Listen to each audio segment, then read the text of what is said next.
tayo dito namimili, ate? Parang wala naman yata akong mahanap nitong outfit para sa party ni Jeff. Ay, nako. Annalyn, alam mo, wala ka talagang alam. Dito na kayo namimili ang mga designers na tulad ko ng mga materyales sa tela.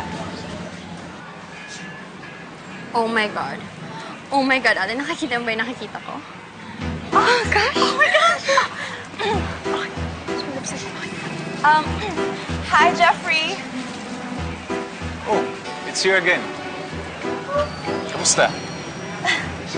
Nagtatagpo ata tayo ng tadhana.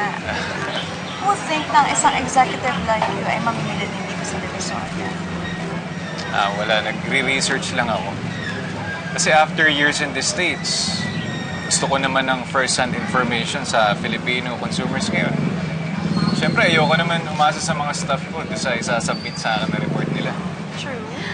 Galing mo naman. So down-to-earth. Gusto mo, samahan ka na lang namin? Tulungan ka namin mag-research. Well, that's very kind of you, pero...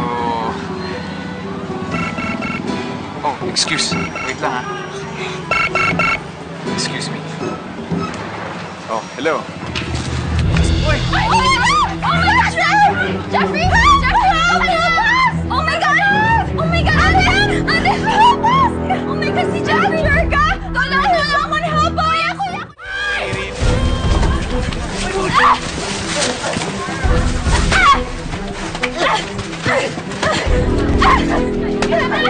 Hayop ka! Ha? Balik mo!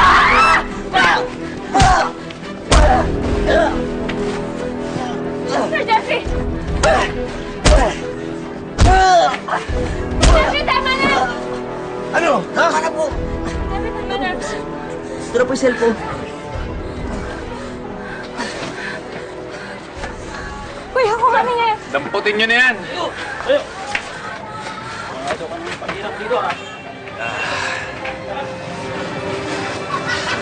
Nasaktan ka ba, miss?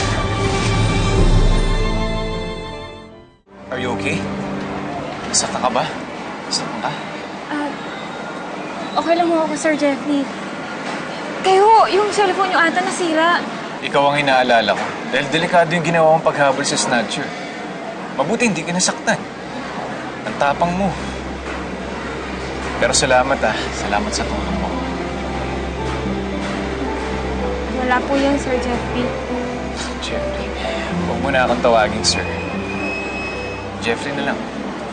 Teka, hindi ko pa nakukuha yung pangalan mo. Ano bang pangalan mo pala? Pepay. Pepay yung pangalan niya. Oo, cousin namin siya.